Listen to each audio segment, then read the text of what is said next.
রাতের প্রহর কেটে ভোরের দিকে পা বাড়িয়েছে সময়। চারদিকটা মুখর হয়ে উঠেছে ফজরের আজানের মিষ্টি ধ্বনিতে। যদিও তুর্যর বাসা থেকে আজানের শব্দ খুব একটা ক্ষীণ স্বরে শোনা যাচ্ছে, তবুও সেই শব্দ শুনে নিল সে। মেঝেতে ঘুমানোর দরুন সারা রাত ঘুম হয়নি তার। এপাশ ওপাশ করতে করতে সময় কেটেছে। তুর্য মেঝে থেকে উঠে দাঁড়ালো। পৃথাকেও নামাজের জন্য ওঠানোর উদ্দেশ্যে এগিয়ে গেল বিছানার দিকে। মেয়েটার গভীর ঘুমে আচ্ছন্ন এখনও। স্ত্রীর ঘুমন্ত মুখশ্রীর দিকে তাকিয়ে থমকে গেল তুর্য। ঘুমন্ত অবস্থায় কি স্নিগ্ধ লাগছে পৃথাকে। ফোলা ফোলা চোখ মুখ, নাকের কাছটায় তেল জমেছে কিছুটা। তুর্যের হৃদয়ে নিষিদ্ধ চাওয়াগুলো নড়ে চড়ে উঠল। তীব্রভাবে ইচ্ছে হলো মেয়েটাকে একটু ছুঁয়ে দিতে। তবুও নিজেকে নিয়ন্ত্রণের চেষ্টা চালালো সে, কিন্তু মন যে মানতে চাইছে না। মনটা চিৎকার করে বলছে, তোরই তো বউ, একটু ছুঁয়ে দিলে কি এমন হবে? অনুমতি ছাড়া জোর করে গভীরভাবে তো আর ছুঁয়ে দিচ্ছিস না, একটুই তো দিবি। তুর্য নিজের মনের কথা শুনল। জোরে জোরে কয়েকটা নিঃশ্বাস নিয়ে ঝুঁকে গেল পৃথার দিকে। দুজনের মধ্যে দূরত্ব বেশ অল্প। আর একটু হলেই মেয়েটার নরম গালে তুর্যর ওষ্ঠের ছোঁয়া পড়বে। ঠিক তখনই বাইরে থেকে শোনা গেল আরসের কণ্ঠস্বর। দরজায় টোকা দিয়ে সে বলল, স্যার, আজান দিয়েছে, নামাজ পড়বেন না? চারিদিক নিস্তব্ধতার মাঝে আকস্মিক আরসের উঁচু কণ্ঠস্বর কর্ণে পৌঁছাতে ঘুম ভেঙে গেল পৃথার। ধরফরিয়ে উঠে বসতে নিল সে।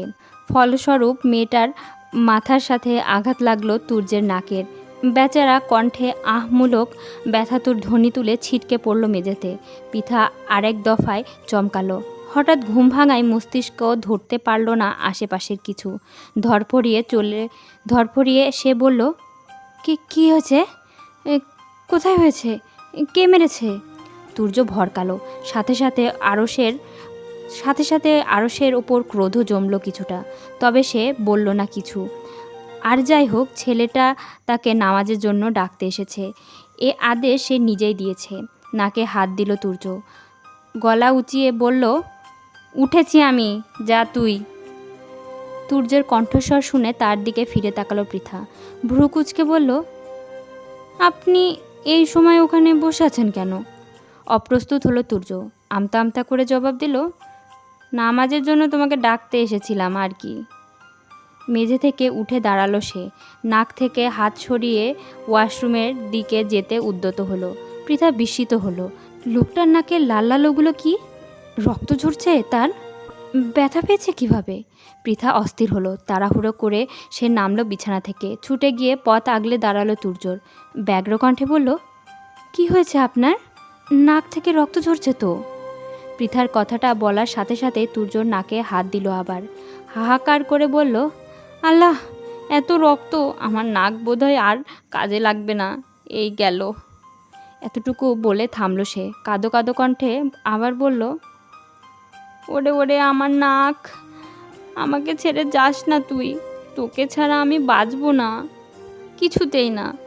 আমার যে বউয়ের সাথে এখনো বাসর বাকি, গোটা 20 বাচ্চা কাচ্চার পরিকল্পনা করা বাকি, আর তুই তার আগে আমাকে নিঃস্ব করে যেতে পারিস না নাক।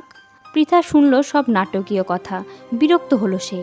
একটা মানুষ এতটা নাটকবাজ কিভাবে হতে পারে ভেবে পেল না মেয়েটা। সে কি জিজ্ঞেস করলো আর কি বলল? বিরক্তিতে চোখ মুখ কুঁচকে এলো পৃথার। আশেপাশে টিস্যু খুঁজে এগিয়ে দিল তুর্যের দিকে। অতঃপর বলল, আপাতত এটা দিয়ে নাক পরিষ্কার করে অজু সেরে আসুন, নয়তো নামাজের সময় শেষ হয়ে যাবে। তুর্য আর কথা বাড়ালো না। সত্যি এখন না গেলে নামাজের সময় চলে যাবে। এর থেকে এই অভিনয়গুলো বরং তোলা থাক, পরে কখনো দেখানো যাবে বউয়ের সামনে। তুর্য আর দাঁড়ালো না। টিস্যু দিয়ে নাক পরিষ্কার করতে করতে ঢুকলো ওয়াশরুমে। কিছুটা সময় নিয়ে তুর্য ও পৃথা দুজনেই নিজেদের নামাজ শেষ করলো। অতঃপর আবারও একটু শোয়ার উদ্দেশ্যে চলে গেল যে যার স্থানে। পৃথা গেল বিছানার দিকে আর তুর্য মেঝেতে। পৃথার হুট করে কেমন যেন মায়া হলো তুর্যের প্রতি। এমনিতেই একটু আগে নাক ফেটেছে, আর আবার এই শক্ত মেঝেতে ঘুমাবে। তার থেকে বিছানাতেই ডাকা যাক। এমনিতেও সে যখন একবার তুর্যের সাথে চলে এসেছে, তখন কতদিন আর এই দূরত্ব থাকবে? একটা সময় এক বিছানায় হবে দুজনের ঠিকানা। তপ্ত নিঃশ্বাস ফেলল মেয়েটা। মনে মনে তুর্যকে বিছানায় ডাকতে চাইলেও মুখে ডাকতে কেমন ইতস্তত লাগলো। এভাবে এক পুরুষকে বিছানায় ডাকা ভীষণ বিদঘুটে অনুভূতি। তবুও নিজের মনকে ধাতস্থ করলো মেয়েটা। মনকে বোঝালো তারই তো স্বামী, তাকে বিছানায় ডাকা খারাপ কিছু নয়। তাছাড়া সে তো কোনো খারাপ উদ্দেশ্য নিয়ে বিছানায় ডাকতে চাইছে না, সে আরও ভালো উদ্দেশ্য নিয়ে ডাকতে চাইছে। একটু সময় নিল পৃথা। আমতা আমতা করে বলল, বিছানায় আসুন। তুর্য পৃথার কথা শুনল, তবে ভুল শুনেছে ভেবে পাত্তা দিল না তেমন। যে বউ তাকে বিছানার কাছে যেতেই দূর দূর করে তাড়িয়ে দিল, সে ডাকবে আবার বিছানায়? এ নিশ্চয় কানে গণ্ডগোল দেখা দিয়েছে, তাই শুনছে। ফোঁস করে একটা নিঃশ্বাস ছাড়ল বেচারা। মেঝেতে শুতে শুতে বিড়বিড়িয়ে বলল, কানও চাইছে বিছানায় যেতে, অথচ বউ চাইছে না। বিছানায় যেতে বলার পরও তুর্যকে মেঝেতে শুতে দেখে ভ্রু কোঁচকালো পৃথা। এই লোক এভাবে তার কথা উপেক্ষা করলো, নাকি শোনেনি? হয়তো শোনেনি। শুনলে তার কথার পরিপ্রেক্ষিতে একটা উত্তর তো অন্তত দিত। একটু কেশে গলা পরিষ্কার করলো পৃথা। কণ্ঠ কিছুটা বাড়িয়ে বলল, বিছানায় আসুন। তুর্য চমকালো, ভরকালো, তৎক্ষণাৎ লাফিয়ে উঠে বসলো শোয়া থেকে। আবারও কি সে ভুল শুনেছে? না না, সে স্পষ্ট শুনেছে পৃথা তাকে বিছানায় যেতে বলেছে। তার বউ তাকে বিছানায় যেতে বলেছে? পৃথিবীর সবচেয়ে আশ্চর্যজনক ঘটনা বুঝি আজ ঘটল তুর্যের সাথে।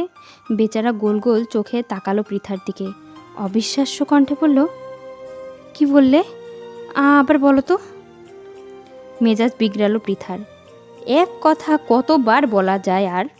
এমনিতে কথাটা বলতে গিয়ে তার ভেতরে লজ্জায় মরিমরি অবস্থা, তার মধ্যে আবার এর এতবার জিজ্ঞেস করা। দাঁতে দাঁত পিষল মেয়েটা। বিছানার এক পাশে নিজের বালিশ টেনে শুয়ে পড়ে বলল, আর পারবো না বলতে, আপনি ওই মেঝেতেই শুয়ে থাকুন। আতকে উঠল তুর্য। বউ তাকে বিছানায় ডেকেছে আর সে যাবে না? এত বড় বোকা সে নয়। দ্রুত নিজের বালিশ কাঁথা নিয়ে সে ছুটে এলো বিছানায়। পৃথার পাশের ফাঁকা স্থানে ঠাস করে শুয়ে পড়ে বলল, না না, আমি বিছানাতেই শোবো, আমার বউয়ের পাশে। পৃথা আর উত্তর দিল না কোনো। অন্যদিকে মুখ ঘুরিয়ে শুয়ে রইল চুপচাপ। দুজনের নীরবতার মাঝেই কিঞ্চিত সময় গড়ালো। তুর্য উকি মারল প্রেয়সীর দিকে। মেয়েটার চোখ বন্ধ, ঘুমিয়ে পড়েছে বোধহয়। এই সুযোগটা কাজে লাগাতে চাইল সে। একটু এগিয়ে গা ঘেঁষল বউয়ের, হাত বাড়িয়ে দিল পৃথাকে নিজের সাথে জড়িয়ে নিতে। সাথে সাথেই চোখ খুলল মেয়েটা। ঝাঁঝালো কণ্ঠে বলল, একদম আমার দিকে এগোবেন না, ভুলে যাবেন না আমরা কিন্তু এখনও রাজশাহীতে আছি, বাপের বাড়ি চলে যাব।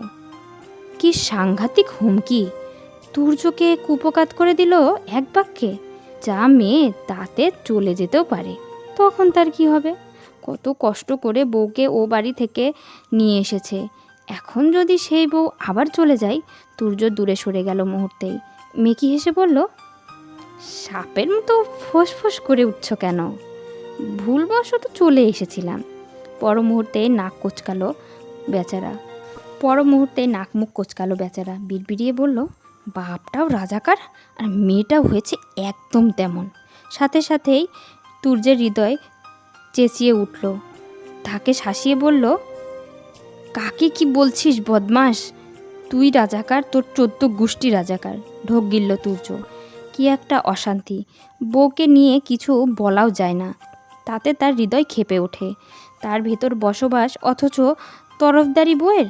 তুর্য কাত হয়ে অন্য দিক ফিরে শুয়ে পড়ল। হৃদয়কে সান্ত্বনা দিয়ে বলল, না না, আমার বউটা রাজাকার হতে যাবে কেন? আমার বউটা তো মুরগির বাচ্চার মতো, মনটা তার একদম লোহার মতো নরম। সকাল গড়িয়ে দুপুরের দিকে পা বাড়িয়েছে সময়, তবে তা বোঝা দায় হয়ে পড়েছে এই মুহূর্তে। চারিদিকটা কেমন মেঘে ঢাকা পড়ে অন্ধকার ঘনিয়ে এসেছে। মনে হচ্ছে যেন সন্ধ্যা নেমেছে। তুর্য আর আরশ কেবলই ফিরল বাজার থেকে। রান্না বান্নার সব সরঞ্জাম ছিল এ বাড়িতে। বাড়ির মালিকেরা তাদের জন্য আগে থেকেই সব উন্মুক্ত করে রেখেছিল। তবুও এ কদিন তারা বাইরে খেয়েছে। তবে আজ তুর্য সিদ্ধান্ত নিয়েছে নিজের হাতে রান্না করবে। ভোরে নাক ফাটিয়ে বিছানায় বইয়ের পাশে জায়গা করে নিয়েছে। এবার নিজের হাতে রান্না খাইয়ে বইয়ের মনেও জায়গা করে নেবে। যেমন ভাবনা তেমন কাজ। বাজারের ব্যাগ নিয়ে তুর্য সোজা ঢুকে পড়ল রান্নাঘরে। ব্যাগ থেকে আস্ত একটা মুরগি বের করে রাখলো সামনে। বাজার থেকে পশম তুলে আনলেও মুরগিটা কেটে আনতে পারেনি সময়ের অভাবে। এমনিতেও আবহাওয়া খারাপ, তার ওপর পৃথা বাসায় একা, তাই তাড়াতাড়ি চলে এসেছে। তুর্য আশেপাশে চোখ বুলিয়ে একটা ছুরি তুলে নিল হাতে। তা দিয়ে আস্তে ধীরে মুরগি কাটা শুরু করলো। ফুরফুরে মেজাজে গুনগুনিয়ে গান গেয়ে উঠল। সোনা বন্ধু তুই আমারে ভোতা দাও দেয়া কাইটালা, পিরিতের খেতা দিয়া যাইতা ধইরা মাইরালা। আরশ পাশে দাঁড়িয়ে দাঁড়িয়ে দেখছিল তুর্যের কার্যকলাপ। অতপর হুট করেই সে দৌড়ে গেল নিজের কক্ষে। সেখান থেকে একটা ধারালো ছুরি এনে বাড়িয়ে দিল তুর্যের দিকে।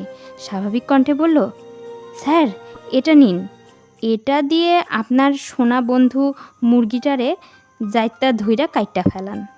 বিরক্ত হল তুর্য, কটমট করে বলল, আয় আগে তোর গলাটা কাটি আহাম্মক।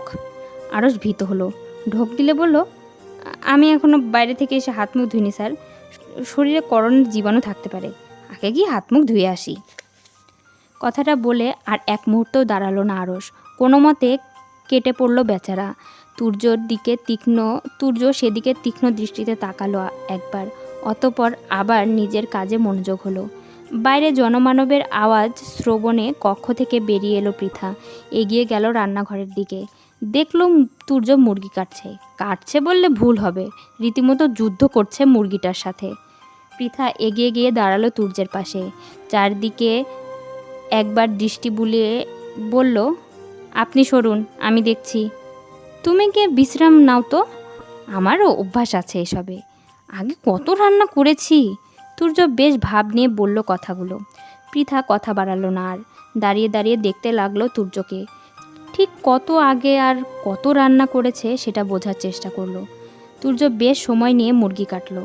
অবশ্য কেটেছে নাকি কিমা করেছে সে বিষয়ে বেশ গাঢ় সন্দেহ রয়েছে। মুরগি কেটে বেশ দক্ষ ভাব নিয়ে চুলায় একটা কড়াই বসালো সে। কড়াইয়ে হালকা পানির উপস্থিতিতেই তেল ছেড়ে দিল। অমনি তেলে জলে মিশে ছ্যাত করে উঠল। সাথে সাথে লাফিয়ে উঠল তুর্য নিজেও। স্বামীর কাণ্ডকারখানা দেখে পৃথা হেসে উঠল খিলখিলিয়ে। থমকে গেল তুর্য, মুগ্ধ হলো সে স্ত্রীর হাসির মাধুর্যে। হৃদস্পন্দন বেড়ে গেল মুহূর্তেই।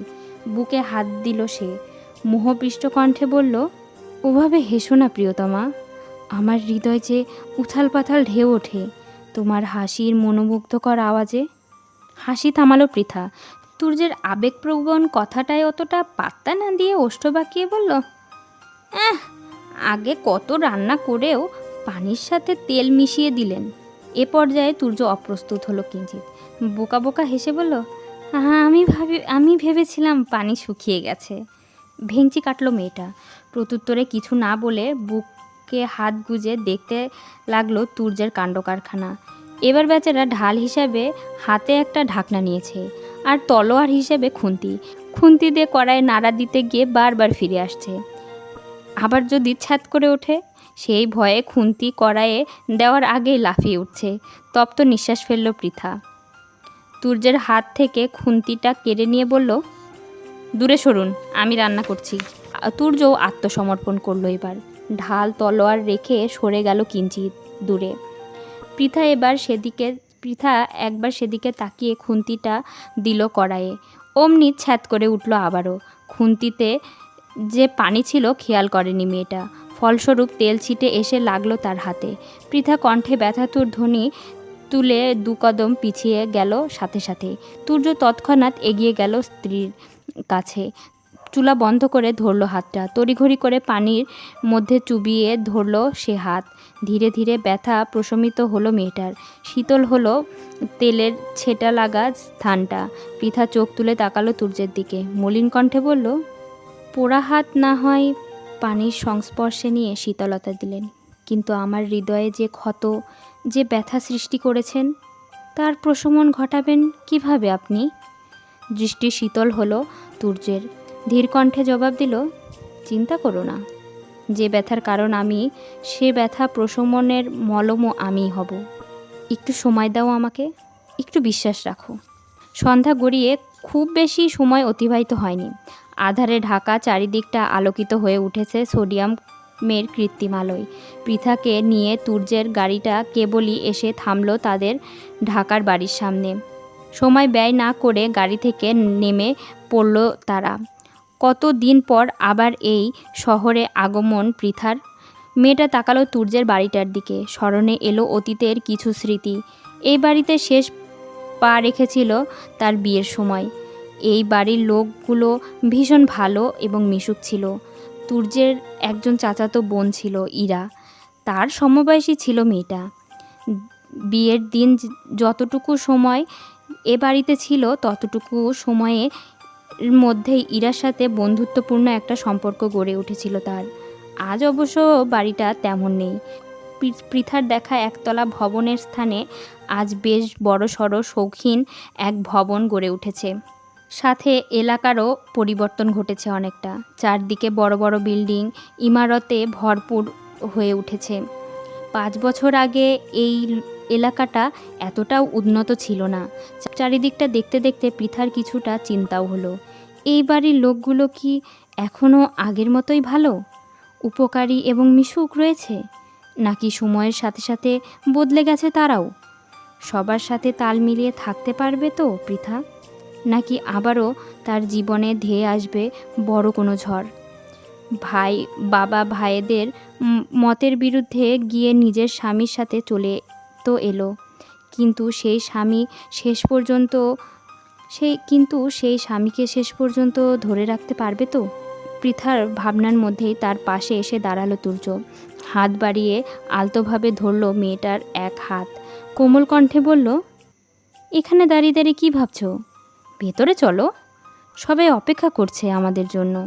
তুর্য পৃথার হাত টেনে নিয়ে গিয়ে দাঁড়ালো বাড়ির মূল দরজার সামনে। চাপলো কলিং বেলটা, সাথে সাথেই দরজা খুলে গেল। তাহমিনা বেগম যেন বরণডালা হাতে নিয়েই দরজার সামনে দাঁড়িয়েছিলেন। পৃথাকে দেখে আবেগপ্রবণ হয়ে পড়লেন তিনি, তবে তৎক্ষণাৎ বললেন না কিছু। খুব সাবলীল ভঙ্গিতে নিজের এবং জায়েদের দিয়ে বরণ করলেন পুত্রবধূকে। বরণ শেষে পৃথা ভিতরে ঢুকতেই তিনি হামলে পড়লেন। 2 হাতে মেয়েটাকে নিজের সাথে জড়িয়ে নিয়ে বললেন, কতদিন পর দেখলাম তোমাকে। আমার সেই বাচ্চা মেয়েটা আজ কত বড় হয়ে গেছে। কথাগুলো শেষ করে আবার পৃথাকে ছেড়ে দিলেন তিনি। মেয়েটার কাছ থেকে কিঞ্চিত দূরে সরে গিয়ে বললেন, এত সহজে আমার এই বদমাস ছেলেটার সাথে ফিরলে কেন মা? ও যেহেতু তোমাকে 5 বছর অপেক্ষা করেছে, তোমারও ওকে 5 বছর অপেক্ষা করানো উচিত ছিল। মায়ের কথা শুনে তুর্য যেন মাত্রই আকাশ থেকে টুপ করে পড়ল ধরণীর বুকে। তার মা এসব কি বলছে? কি সুন্দরভাবে তার নামে তার বউয়ের কাছে কান পড়া দিচ্ছেন। এ তার মা তো? তুর্য এগিয়ে গিয়ে দাঁড়ালো মোজাম্মেল চৌধুরীর পাশে। কণ্ঠ খাদে নামিয়ে শুধালো, এটা আমার মা তো, নাকি হাসপাতালে আমার মা পরিবর্তন করে ফেলেছো তুমি বাবা? মোজাম্মেল চৌধুরী ভড়কে গেলেন ছেলের কথায়। হাসপাতালে বাচ্চা বদল হয়ে যেতে শুনেছেন তিনি, কিন্তু মা বদল হয়ে যেতে এই প্রথম শুনলেন। বাবা ছেলের কথোপকথনের মধ্যে তাহমিনা বেগমের কণ্ঠস্বর শোনা গেল আবার। পৃথাকে তিনি বললেন, সব দোষ আমার। সেদিন যদি আমি জোর করে তোমার সাথে তুর্যর বিয়েটা না দিতাম, তবে তোমাকে এতটা কষ্ট সহ্য করতে হতো না। পারলে আমাকে ক্ষমা করে দিও মা। পৃথা মাথা নুইয়ে নিল, মিনমিন কণ্ঠে বলল, ছি ছি, এভাবে বলেন না আন্টি। এখানে আপনার কোনো দোষ নেই, যা দোষ সব আমার কপালের। তাহমিনা বেগম চোখ রাঙালেন, কপট রাগ দেখিয়ে বললেন, আন্টি কি? মা বলবে মা, বলো মা। পৃথা ইতস্তত করল। এভাবে হুট করে একজনকে মা ডাকতে কেমন লাগছে তার। আবার আজ প্রথম এ বাড়িতে এসেই শাশুড়ির কথা অমান্য করার বিষয়টা খারাপ দেখায়। পৃথা সময় নিল একটু, আমতা আমতা করে বলল, মা। তাহমিনা বেগম হাসলেন। পৃথার মাথায় আলতোভাবে হাত বুলিয়ে দিয়ে তাকালেন তুর্যের দিকে।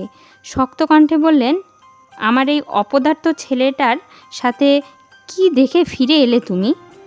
আর পলাশ ভাইও তোমাকে এভাবে বেয়াদবটার সাথে ছেড়ে দিলেন? তুর্যর চোখ বড় বড় হলো। এবার সে বিশ্বাসের সাথে মোজাম্মেল চৌধুরীকে বলল, না বাবা, এ কিছুতেই আমার মা হতে পারে না। নির্ঘাত আমার মা বদলে গেছে। নিশ্চয়ই আমার মায়ের কোনো যমজ বোন ছিল। আমার মাকে সরিয়ে তাকে তোমার ঘাড়ে চাপানো হয়েছে। তুমিও বোকাশোকা মানুষ, এতদিন বুঝতে পারোনি। মোজাম্মেল চৌধুরী বিরক্ত হলেন ছেলের কথায়। চোখ মুখ কুঁচকে নিচু স্বরে বললেন, তোমার মাকে পাল্টানো হয়নি বাবা, উনি তোমারই মা। কিন্তু তুমি ভুলে যাচ্ছ, তোমার মা কোনো সাধারণ নারী নন, তিনি স্বয়ং ঘোষেটি বেগমের বংশধর। তুর্য অবাক হলো। সত্যিই তো, এমন একটি গুরুত্বপূর্ণ কথা সে ভুলে গেল কিভাবে? নিশ্চয়ই এই রাজাকার জনগোষ্ঠীর সাথে এতদিন ঝগড়া বিবাদে লিপ্ত হয়ে তার স্মৃতিশক্তি ধারণের ক্ষমতা লোপ পেয়েছে। অতি দ্রুত ডাক্তার দেখাতে হবে, নয়তো এ রোগ যদি আরও বেড়ে যায়, তারপর যদি নিজের বউকেও ভুলে বসে, তখন কি হবে? আটকে উঠল তুর্য। গা ঘেঁষে দাঁড়ালো মোজাম্মেল চৌধুরীর। ফিসফিসিয়ে বলল, এত বড় কথাটা আমি কিভাবে ভুলে গেলাম বাবা? তোমাকে অসংখ্য ধন্যবাদ মনে করিয়ে দেওয়ার জন্য। রাত বেড়েছে। সারাদিনের চঞ্চলতায় ঘেরা ঢাকা শহরটা নীরব হয়ে পড়তে শুরু করেছে ধীরে ধীরে। তুর্য আর পৃথা একই কক্ষে একই বিছানায় পাশাপাশি শুয়ে আছে। তবে তাদের মধ্যভাগে স্থান করে নিয়েছে একখানা মোটা সোটা নাদুস নদুস কোলবালিশ। পৃথা কোলবালিশটা মাঝ বরাবর রেখে নিশ্চিন্তে অন্যদিকে মুখ ফিরে শুয়ে পড়লেও নিশ্চিন্ত হতে পারছে না তুর্য। বড়ই শান্তিপ্রিয়, সুশীল, ভদ্র মানুষ সে। তাকে কেন এই কোলবালিশটা দিয়ে কষ্ট দেওয়া হচ্ছে? এই কোথায় 5 বছর পর ফিরে এসে এখন একটু বউয়ের কাছাকাছি যাবে, বউকে ভালোবাসবে, তা না মাঝখানে সতীন হয়ে দাঁড়িয়ে আছে বদমাস কোলবালিশটা। তুর্য পাশ ফিরল, তীক্ষ্ণ দৃষ্টিতে তাকালো কোলবালিশটার দিকে। 2 হাতে কোলবালিশটা শক্ত করে জড়িয়ে ধরে বলল, তোর মৃত্যু আমার হাতে লেখা আছে, বেটা বদমাস কোলবালিশ। থামল সে, তারপর দাঁতে দাঁত চেপে আবারও বলল, তোকে যদি আমি খুন না করতে পেরেছি, তবে আমার নামও তুর্য চৌধুরী নয়। মাঝরাত, চারিদিকটা শুনশান নীরবতায় নিমজ্জিত। শুধু শোনা যাচ্ছে রাতের আধারে প্রকৃতিতে স্থান করে নেওয়া নিশাচর প্রাণীদের মৃদু স্বরের গান। পৃথার ঘুম ভেঙে গেল এই ক্ষণে। নিজেকে কেমন ভারী ভারী মনে হলো তার, সাথে গরমও লাগছে কিছুটা। পিটপিট করে চোখ দুটো খুলল সে। একটু নড়েচড়ে উঠতেই নিজেকে আবিষ্কার করলো কারো শক্তপোক্ত বাঁধনে। ভ্রু কোঁচকালো মেয়েটা। পাশ ফিরে তাকাতেই চোখের সামনে ভেসে উঠল তুর্যের ঘুমন্ত মুখশ্রী। পৃথা আশ্চর্য হলো, এই বদলোকের বাহুবন্ধনে সে কিভাবে পৌঁছালো? আর তাদের মাঝখানের কোলবালিশটা বা কোথায়? শরীর শিউরে উঠল মেয়েটার। এতক্ষণে ঘুমের মধ্যে থাকায় তুর্যের হাতের স্পর্শ অনুভব না করলেও এখন ঠিকই করছে। তুর্য তার পেটের ওপর হাত দিয়ে রেখেছে। হৃদস্পন্দন বাড়ল পৃথার, ঢোক গিলল কয়েকবার। শুনছেন? তুর্যের ঘুম ভাঙল না ওই মিহি কণ্ঠের ডাকে, বরং সে একটু নড়ে চড়ে আরও পৃথাকে গাঢ়ভাবে জড়িয়ে নিল নিজের সাথে। মেজাজ বিগড়ালো মেয়েটার। তার ঘুমানোর সুযোগ নিয়ে এই বদলোকটা তাদের মধ্যকার কোলবালিশ সরিয়েছে, কাছে এসেছে, আর এখন কি নিশ্চিন্তেই না ঘুমোচ্ছে। দাঁতে দাঁত চাপল পৃথা। তার পেটের উপরে রাখা তুর্যের হাতটা ছিটকে সরিয়ে দিল। গভীর ঘুমে নিমজ্জিত থাকাকালীন আকস্মিক হঠাৎ ভড়কে গেল তুর্য। ধরফরিয়ে উঠে বসলো বিছানায়। চঞ্চল কণ্ঠে বলল, কি হয়েছে? কোথায় মারামারি লেগেছে? পৃথা উঠে বসলো এবার। কটমট করে প্রশ্ন করল, কোলবালিশ কোথায়? বিরক্ত হলো তুর্য। এই মাঝরাতে ঘুম থেকে তুলে তার বউ তাকে কোলবালিশের কথা জিজ্ঞেস করছে। চোখ মুখ কুঁচকে নিল সে। আবার শুয়ে পড়তে পড়তে বলল, খুঁজে আনো, দেখিয়ে দিচ্ছি। পৃথা তেতে গেল। কোলবালিশ সরিয়ে তাকে জড়িয়ে ধরে এখন কি না বলছে, খুঁজে আনো, দেখিয়ে দিচ্ছি। সে চোখ ঘুরিয়ে আশেপাশে তাকালো। হঠাৎ তার চোখ আটকে গেল মেঝেতে পড়ে থাকা কোলবালিশটার দিকে। একদম ছিঁড়ে ছুঁড়ে ফেলে রাখা হয়েছে। কোলবালিশের সাদা তুলোয় পুরো মেঝে ভরে উঠেছে। পৃথা অগ্নিদৃষ্টিতে তাকালো তুর্যের দিকে, হাত টেনে তাকে বসিয়ে দিল আবার। বিরক্তও বাড়ল তুর্যর। কপালে ভাঁজ ফেলে শুধালো, আবার কি? দাঁতে দাঁত চাপল পৃথা। ছেঁড়া কোলবালিশের দিকে আঙ্গুল তাক করে বলল, কোলবালিশ ওখানে গেল কিভাবে? আর এই অবস্থাটাই বা কিভাবে হলো? তুর্য তাকালো কোলবালিশের দিকে, ভাবলেশীনভাবে জবাব দিল, আমাদের দুজনের মাঝে শুয়ে শুয়ে অসুস্থ হয়ে পড়েছিল বেচারা, শ্বাসকষ্ট উঠেছিল, তাই অপারেশন করে দিয়েছি। কণ্ঠে ধারণ করা কথাগুলো শেষ করে সে আবার বিছানায় শুয়ে পড়ল। ফুঁসে উঠল পৃথা, ঝাঁঝালো কণ্ঠে বলল, কি শুরু করেছেন কি আপনি? এতটুকু বলতে তাকে হাত উঁচিয়ে থামিয়ে দিল তুর্য। ঘুম চালানো কণ্ঠে বলল, ঘুমোতে দাও, কিছুক্ষণ আগে ঘুমিয়েছি। কেন, আগে ঘুমোতে কে বারণ করেছে? কি করেছেন এত রাত পর্যন্ত বসে থেকে? তুর্য ঘুরে গেল, উপুর হয়ে শুতে শুতে জবাব দিল, আমার পাশে এক চাঁদ ঘুমিয়েছিল, এত রাত অবধি সেই চাঁদটাকেই পাহারা দিতে ব্যস্ত ছিলাম। পৃথা চুপ বনে গেল।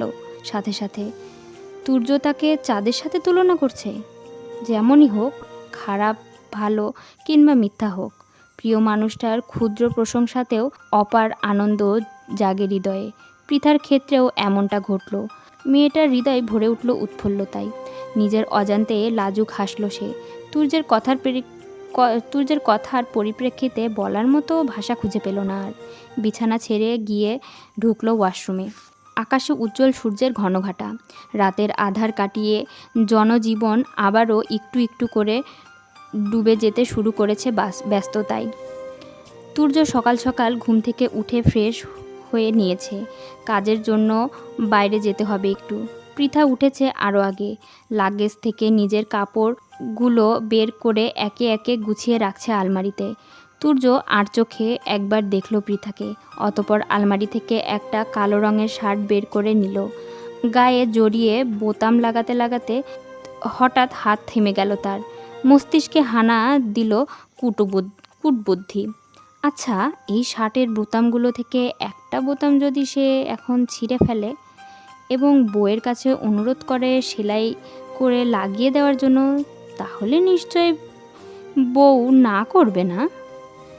এটা নাটক সিনেমার মতো আলতো হাতে তার শার্টের বোতাম লাগিয়ে দেবে, তারপর তার বুকের কাছে এসে দাঁত দিয়ে কেটে দেবে বোতামের সাথে লেগে থাকা সুতা। ইস, কি রোম্যান্টিক মুহূর্ত! এমনি এমনি তো আর তুর্যের শার্টের বোতাম ছিঁড়বে না, এতটাও সুন্দর ভাগ্য তার নয়। নিজেই চেষ্টা করে বউয়ের কাছাকাছি যেতে হবে, বউয়ের মনে জায়গা করে নিতে হবে। একটু কাছাকাছি না গেলে, দুজনের মধ্যে দু চারটা বাক্য বিনিময় না ঘটলে তাদের সম্পর্কটা সহজ হবে কিভাবে? একে অপরের জন্য ভালোবাসা সৃষ্টি কিভাবে হবে? তুর্য শক্ত হাতে টেনে নিজের শার্টের বোতামের কাছ থেকে একটা বোতাম ছিঁড়ল। অতঃপর সুই সুতা আনার উদ্দেশ্যে বেরিয়ে গেল কক্ষ থেকে। পৃথাকে যদি সুই সুতা আনার জন্য পাঠানো হয়, দেখা যাবে সে অন্য কাউকে নিয়ে এসেছে। আর তার সাথে তাল দেওয়ার জন্য তুর্যের ঘুষেটি বেগম মা তো আছেই।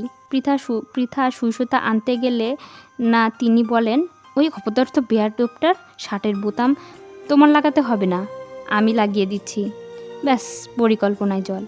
বেচারা তাই আর ঝুঁকি নিতে চাইল না। নিজেই গিয়ে ইরার কাছ থেকে একটা সুই সুতার বাক্স নিয়ে এলো।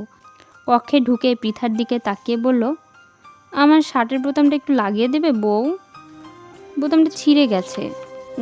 পৃথা ঘাড় ঘুরিয়ে তাকালো তুর্যের দিকে, সরু দৃষ্টিতে পর্যবেক্ষণ করলো বোতাম ছেঁড়ার সত্যতা। মেয়েটা আলমারির কাছেই ছিল, যার দরুন অল্প সময়ে সেখান থেকে একটা ধূসর রঙা শার্ট বের করে এগিয়ে দিল। স্বাভাবিক কণ্ঠে বলল, ওটা খুলে এটা পরে নিন, আমি পরে সেলাই করে দেব। তুর্য ভড়কে গেল।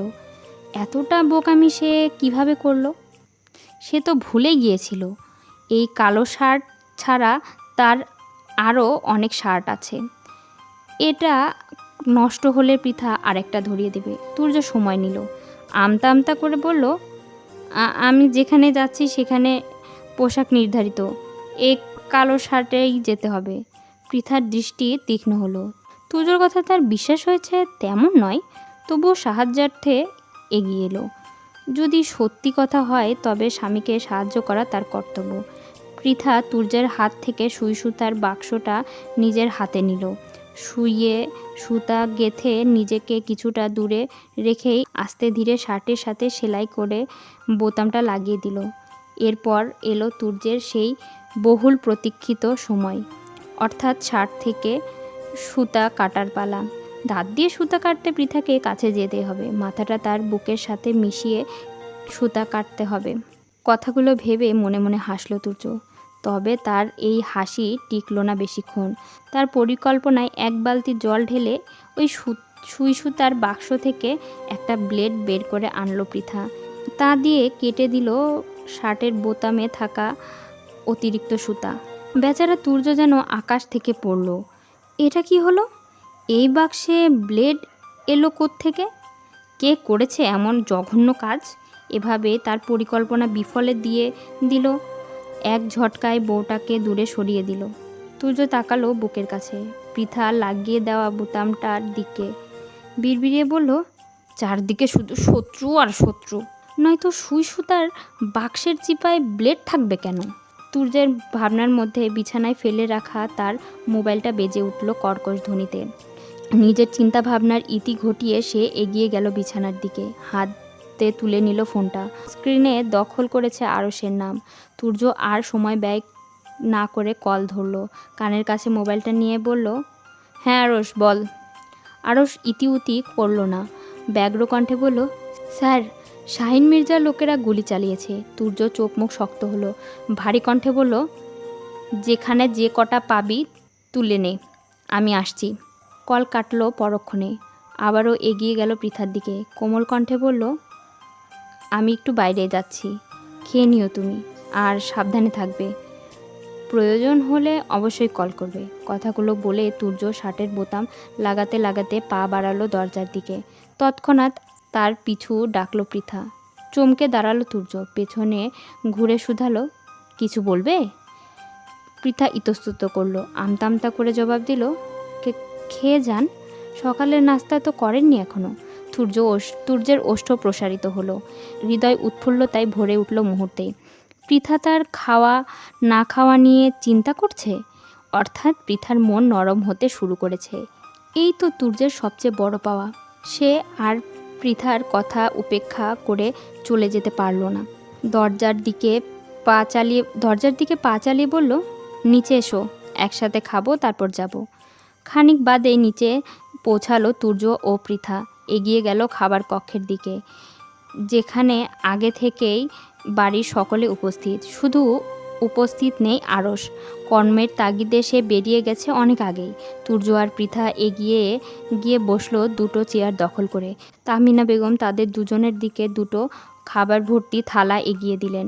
তুর্য আর্ধেকটা খেয়ে নিজের থালার রুটি তুলে দিল পৃথার থালায়। কণ্ঠ কিছুটা খাদে নামিয়ে বলল, অপচয়কারী শয়তানের ভাই, জানো তো, বাকিটা তুমি খেয়ে নিও, আমার দেরি হয়ে যাচ্ছে। পৃথা কিছু বলবে তার আগেই উঠে দাঁড়ালো তুর্য। সকলের কাছ থেকে বিদায় নিয়ে এক প্রকার হন্তদন্ত হয়ে বেরিয়ে গেল বাড়ি থেকে।